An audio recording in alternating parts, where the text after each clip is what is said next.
Nesse vídeo de hoje, a gente vai falar sobre um aspecto muito interessante da cultura brasileira que tem me chamado a atenção e com certeza tem chamado a sua atenção também. Nos últimos tempos, quando a gente olha assim, né, para esse sistema midiático onde a gente vive, onde cada pessoa, como eu, pode vir aqui, abrir um canal, expressar seus pensamentos, suas formas de ver o mundo e de participar desse mundo, e a gente vê isso cada vez mais, né? Como é que esses veículos de comunicação entregam um certo tipo de conteúdo e me chamou a atenção. Isso não é de agora, tá, gente? Isso me chamou a atenção já há muito tempo. Como é que o brasileiro ele tem uma tendência de gostar muito, né, de valorizar muito esse conteúdo que é, onde o sujeito, né, a pessoa apresenta ali uma história de redenção, um storytelling de redenção, vamos dizer assim, né? E o que é a redenção? É aquela pessoa que sofreu, foi castigada, foi humilhada e finalmente é, teve a vitória, vamos dizer assim, né? A vitória foi decretada, né? E essa pessoa ressurgiu ali das cinzas como uma fênix e conquistou seu espaço, seu lugar ao sol, etc. E a gente vê muito isso nessas figuras midiáticas que aparecem aqui, né? Desde um Pablo Nananã da vida até uma Elaine Nananã da vida também, né? Então as pessoas trazem essa história como uma forma de buscar a validação social mesmo, né? Uma forma de dizer, olha aqui, eu sofri, mas eu venci. E você também é capaz, né? Como é que esse discurso é usado para captar as pessoas? Elas partem de uma identificação básica com o tipo de sujeito brasileiro, né? Que é a pessoa o quê? Pobre, que sofre, que trabalhou muito, que passou por muita privação, muita necessidade, né? A pessoa que vem ali daquela história, daquela mentalidade de escassez e realmente vem mesmo, porque a gente sabe que uma percentual muito grande da população brasileira ali ainda está na linha da pobreza, ainda tem a outro percentual que está abaixo da linha da pobreza, e as pessoas gostam muito de apresentar esse elemento de redenção como uma forma de vencer na vida, né? Então, vou dar um exemplo muito famoso aqui, né? Que a gente conhece bem, eu pelo menos já conheci bem, eu já estive em eventos, já acompanhei bastante assim, a trajetória, tanto através de palestras e formações, quanto através do que essa pessoa mesmo comunica, né? Que é uma pessoa que trabalha muito com essa coisa do DNA vencedor e etc. Né? Ela usa esse tema e usa muito bem, aliás, diga-se de passagem. Inclusive, eu admiro, porque é uma pessoa que realmente traz, né, esse traço assim da conquista, né? Especialmente a conquista financeira, tá, gente? Principalmente a conquista financeira. Mas qual é a história dessa pessoa? Né? Ela disse que tinha filhos ali, 2 filhos, e chegou um momento que não tinha nada, que dormia no escritório, num papelão, e que depois ela começou a mentalizar e colocou na cabeça que ela ia sair vitoriosa dessa situação e saiu, e hoje é uma pessoa milionária. Realmente ela é milionária. Agora, quanto a ser verdade, essa história de ter dormido num papelão dentro do escritório, bababá, eu já não sei, né? Mas isso é muito valorizado pelo brasileiro. O brasileiro adora esse tipo de coisa, né? Tipo assim, a pessoa. Outros casos que tivemos aí também recentemente, que vocês também já devem ter visto aí na mídia, né? Que é a pessoa que era morador de rua e, de repente, achou um livro no lixo e começou a estudar e depois passou no concurso público para ganhar 22 mil no Banco do Brasil, não sei o que, nananá, e conquistou, né, a vitória, também a redenção, né, tá aí nesse aspecto da redenção. Então o brasileiro adora isso. O brasileiro adora a pessoa que sofreu, se foi martirizada, que sofreu demais e depois, puf, assim, se desabrochou para o bem-estar e a felicidade, mas sempre do lado financeiro, tá? O brasileiro não está querendo muito saber da pessoa que desabrochou do ponto de vista existencial, emocional, não, não. Ele só quer saber do financeiro. Muitos casos tem aí, né? Que passa por essa história e tal, né? Então tem que ser tempo, tem que ter sempre aquele elemento de redenção, né? Que é a pessoa que de repente passou por uma dificuldade muito grande na vida, blá, blá, blá, e depois virou milionária, né? Depois venceu, depois conquistou, né? A favela venceu, como diz ali na música também, né? Então, é bem interessante a gente avaliar isso, né? Essas condutas, essa narrativa da redenção. É nesse ponto que eu queria chegar. Que a narrativa da redenção é algo que pesca muito fácil a gente, na nossa cultura, né? Até inclusive aqui, né, na cidade que eu moro, por exemplo, o prefeito foi eleito com a narrativa de que aos 7 anos de idade teve uma visão de que seria prefeito, e por isso ele se candidatou uma vez, não ganhou, 2 vezes não ganhou, 3 vezes, não sei quantas vezes depois de se candidatar, e sempre trazendo esse storytelling, essa narrativa de que ele tinha tido uma visão quando era criança que ia ser prefeito, finalmente foi eleito prefeito, com base unicamente nesse argumento de que ele tinha tido uma visão, né? Entre aspas, falado com Deus, que teria tido essa visão do que seria prefeito. Então, por aí a gente vê, né, como é que a gente é frágil nesse aspecto de analisar realmente essa narrativa, esse discurso, né, de que a pessoa passou por N coisas e finalmente saiu vitoriosa daquela situação. Até aqui, né, por exemplo, assim, o Felca, né, que agora foi esse fenômeno, hoje ele é o, o youtuber, o criador de conteúdo com maior engajamento do Brasil, né, superando todos os midiáticos aí, né, o maior engajamento do Brasil, mas depois de ter conseguido esse engajamento todo, né, surgiu a história de que ele tem autismo, de que sofreu muito bullying, então sempre tem que alguém ir lá pescar na história da pessoa uma questão de sofrimento, de privação, de dificuldade, que é para poder justificar. É como se isso buscasse na nossa cultura justificar que aquela pessoa merece o sucesso, a riqueza, porque ela sofreu antes, né?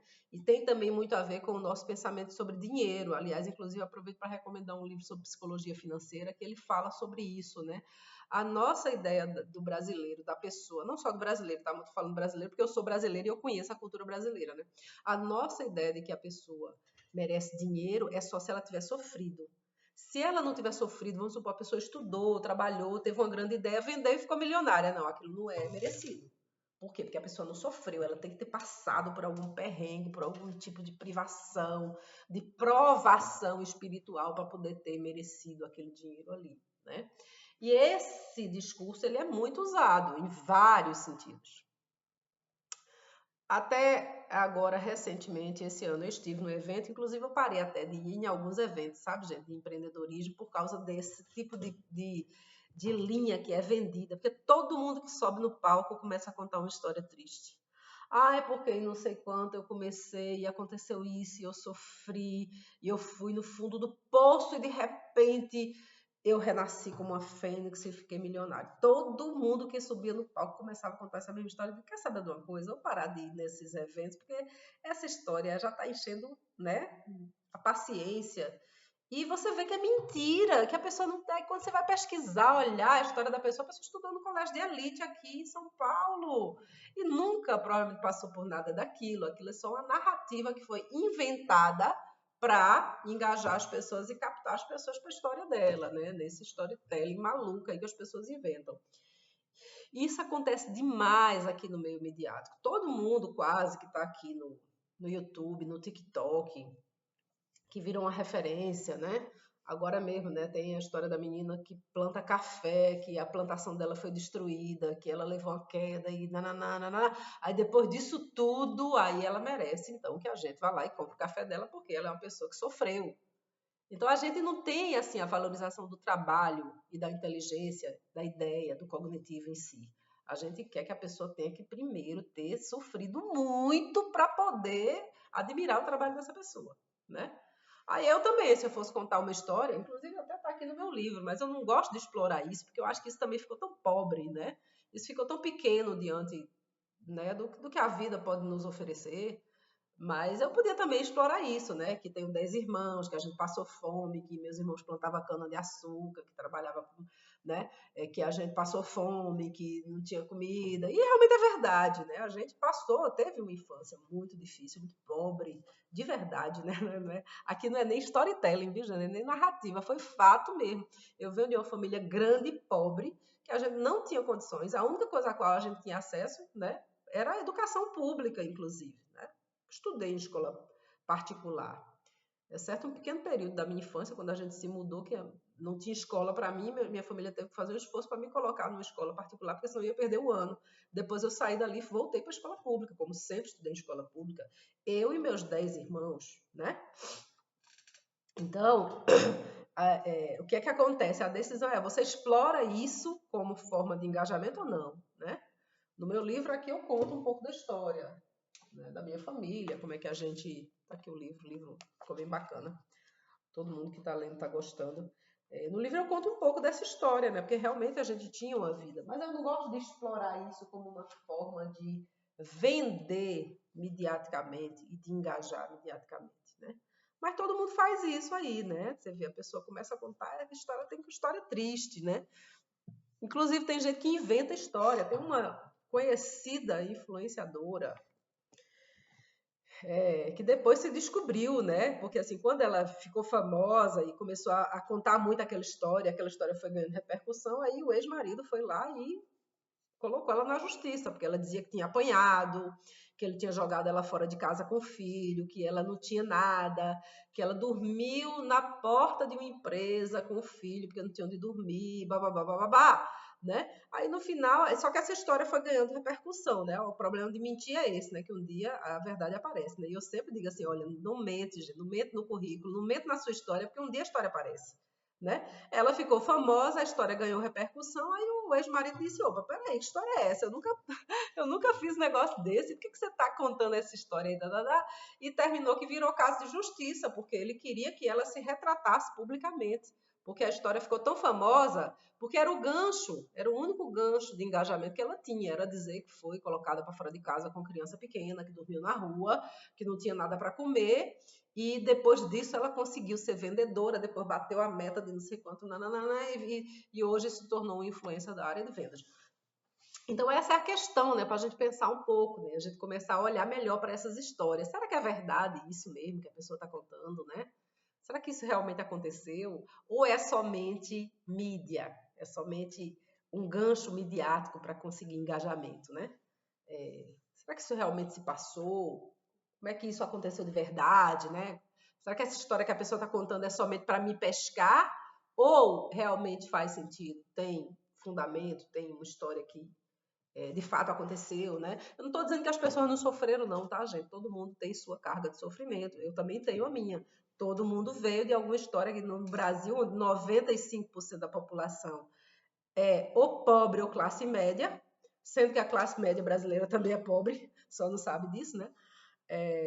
Que a gente olhe, né, para essa questão do sofrimento, da redenção, não como um aparato mediático apenas, tá? Mas também olhando por trás dessa história, o que é que tem ali, para poder a gente compreender melhor as histórias às quais a gente adere e as quais a gente apoia e o porquê, né? Então, é um pouco disso que eu queria trazer e explicar um pouco, né, culturalmente, por que é que o brasileiro gosta tanto de redenção assim.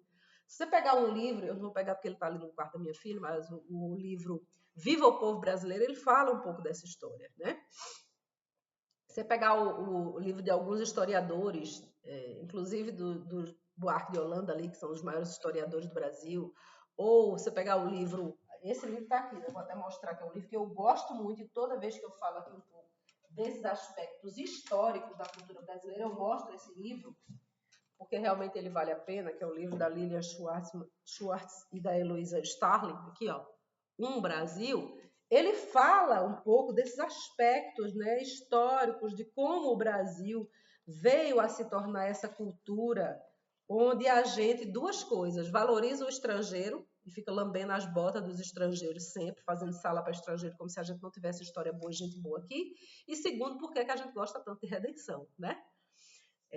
Até porque a nossa própria história política foi baseada numa espécie de redenção ali, né? Onde então príncipe foi subjugado e depois de ter sido humilhado se exaltou, né? E aí a gente encontra até uma ancoragem bíblica para isso, né? Os humilhados serão exaltados. É isso que o brasileiro gosta, ancoragem bíblica também. Os humilhados serão exaltados. Então, antes de você cair nessa próxima história de sofrimento tão triste que a pessoa contou ali, que quase morreu, que foi abandonado, que ninguém ajudava, blá, blá, blá, avalie se essa história se passou de verdade, se ela tem fundamento. Mas também critique.